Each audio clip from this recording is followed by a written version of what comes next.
Hello friends, welcome to TrendTechGuides. Today I'll show you how to download and install InShot in Android. If you are new to our channel, please hit that subscribe button so you'll never miss an update from us. First of all, tap on Play Store. As soon as it is opened, at the top you'll find the search box. Search for InShot. Then, on the top you'll find InShot Video Editor and Maker. Then, tap on this install icon.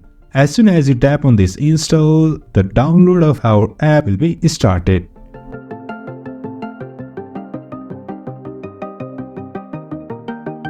As soon as it is downloaded, system will automatically install it to our phone.